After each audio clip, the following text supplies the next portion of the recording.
This is Stephen Farrow with the New York Times in Baghdad and with my colleague Anthony Shadid. Anthony, it's been 100 days since the Iraqi parliamentary elections. It could be another 100 for all we know before we actually see a government formed. Why? You know, as you put it, Steve, we may very well be waiting another 100 days until we see a government formed.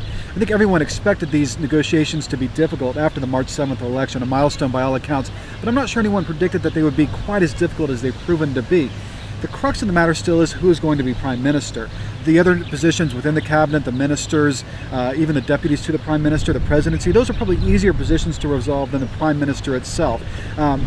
And the reason those negotiations have been as slow as they've been is because no one's quite given up their claim to be prime minister. We have the same candidates that we basically had on March 7th, and that is the prime minister, Nouri al-Maliki. We also have Ayad Alawi, considered the secular candidate in some ways, who performed the best in the elections. And there's also the possibility out there that we may see a compromise candidate, so-called compromise candidate, from the rival Shiite bloc to Maliki. Isn't there a danger that people are just going to say a plague on all their houses? I mean, just make a decision, just do something in the interest of the country rather than your own interest as an individual or as a party? You know, I think that's right, Steve. I think you see an incredible amount of discontent and disenchantment out there in the streets about this political process, about the negotiations. There's frustration. People are angry. They're expecting a lot more progress and they expected it sooner. And we're not seeing anger quite directed at one politician or the other. We're seeing, I think, an indictment of the entire political class in some respects.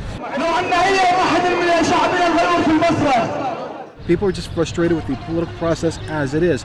You often hear this reference to interest. You hear this reference to people protecting their thrones of power, their chairs.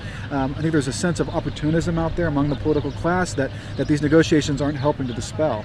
Right. We have heard for some weeks now that the stasis, the political stasis, the vacuum, if you like, over there in the green zone behind us, could lead to instability. Are we past that point now where it is actually already causing instability, violence? I think that's a great way to put it, Stephen. I think you are, in fact, seeing instability already. You're seeing protests in large cities like Basra and Nasiriyah in the south over a lack of electricity. You're seeing the discontent that we've talked about in the streets in Baghdad.